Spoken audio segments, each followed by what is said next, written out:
గణాచారి, ఈసారి జాతరలో నరబలుండవు, జంతుబలుండవు. జాతర ప్రశాంతంగా జరిపించు. గణాచారి, జాతర సందర్భంగా ఊరి జనాలందరికీ విందు భోజనం ఏర్పాటు చేయించు. పైసలు నేనిస్తా.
జల్లుకో పూలు జల్లుకో, కన్న తల్లి నేల తల్లి పల్లె తల్లి గుండె పాట పాడుకో.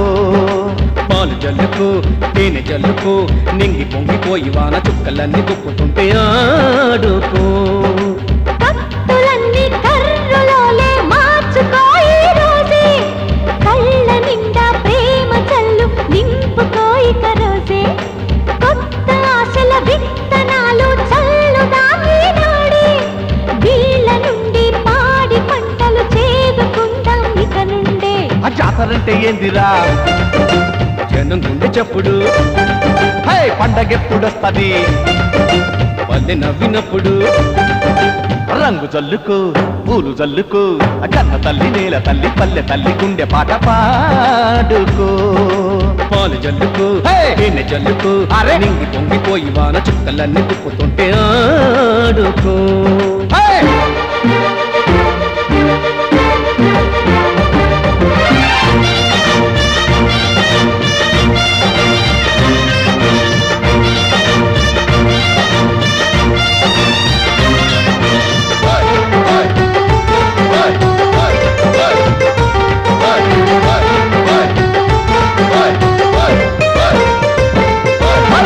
ఘడియ ఘడియ బాంబుల కేళి, గొడవళ్లతో నెత్తుటి హోళి ఇక నుండి చల్లదు. బ్రతుకు అంటే చావని కాదు, చంపే హక్కు ఎవనికి లేదు, అనివార్యం జీవితం. ఒక తల్లి పేగు కోత, ఇల్లాలి గుండె ఘోష, పసిపాప చావు కేక, ఒకనాటి రాక్షసాలు.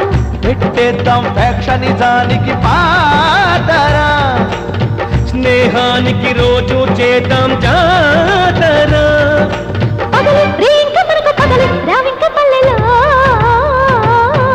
జాతరంటే ఏందిరా?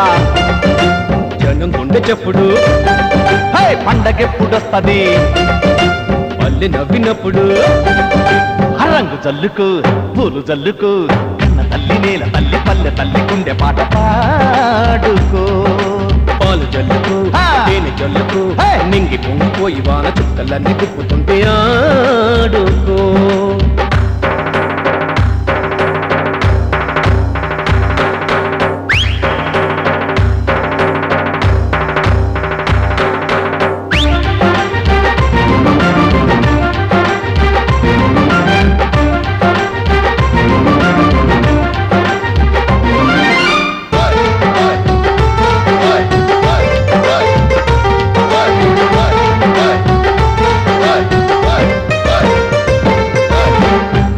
బాంబు చుట్టే వేళ్లకు స్లేటు పలక పలపాలిద్దాం, పడులన్నీ నిండగా.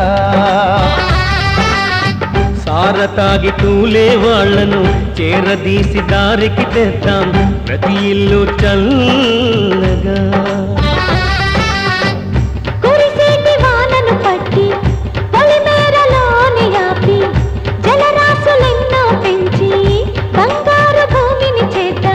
చెమటోడ్చే వేల చేతులు ఉండగా దారిద్ర్యం ఊరిలో నా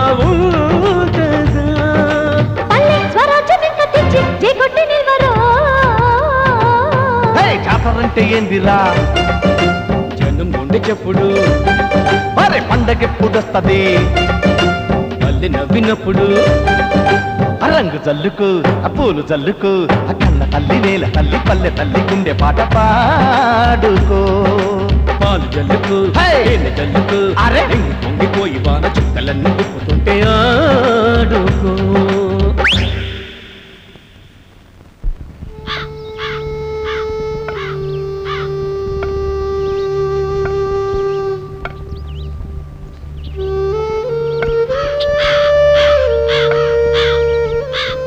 సుబ్బిచెట్టి 5 రూపాయలు బెల్లం కట్టవు.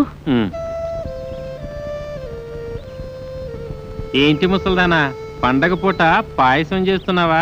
నా మనవడికి పాయసం అంటే పంచ ప్రాణాలు. ఆడు ఈ రోజు వస్తున్నాడు, అందుకే పాయసం చేస్తున్నా. ఏందా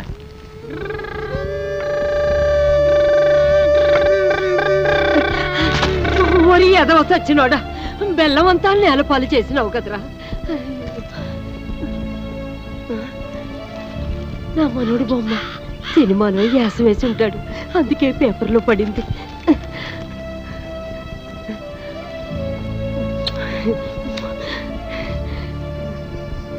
మల్లీశ్వర్లో ఎంటి ఓళ్ళలాగా నా మనవుడు ఎంత అందంగా ఉన్నాడో. ఒరే సుబ్బుచెట్టి, ఇలారా ఇలారా. ఏంటి ముసల్దానా సంబరపడిపోతున్నావు? ఇదిగో నా మనవుడు ఫోటో పేపర్లో పడింది. ఏం రాశారో చదివి చెప్పరా.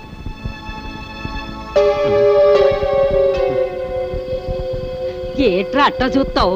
నా మనవుడు ఎంటి వాళ్ళ గొప్పడవుతాడని నాకు ఎప్పుడో తెలుసు. చదువు. అవునవును, వాడు ఏంటి వాడంత గొప్పవాడు అయిపోయాడు. అయినా పండగ పూట పని ఉంది కదా నాకు, ఇంకెవరితోనైనా చదివించుకో. ఎవరు చదువుతారబ్బా?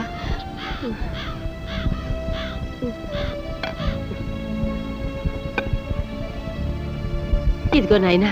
ఏమ్మా? దీంట్లో నా మనోడు గురించి రాశారు, చదివి చెప్పవు.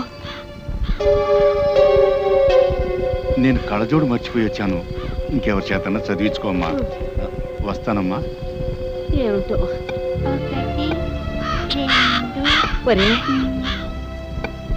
ఏంటి? నాకు ఈ పేపర్ కొంచెం చదివి పెడతావా? మరి నువ్వు నాకేమిస్తా? బెల్లం ఇస్తా. అలాగే, చదువుతా. జూనియర్ ఆర్టిస్ట్ సీను ఆత్మహత్య. సినిమాల్లో వేషాలు దొరక్క ఆకలి మంటలను చల్లార్చుకునే మార్గం తెలియక junior artist Seenu shooting spot లోనే ఆత్మహత్య చేసుకుని మరణించాడు. ఈ వ్యక్తి శవాన్ని ఎవరికి అప్పగించాలో తెలియక సినిమా ఫీల్డ్ కు సంబంధించిన జూనియర్ ఆర్టిస్టులు చందాలేసుకుని అంత్యక్రియలను జరిపించారు.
శకం 600వ సంవత్సరం నుంచే ఉంది.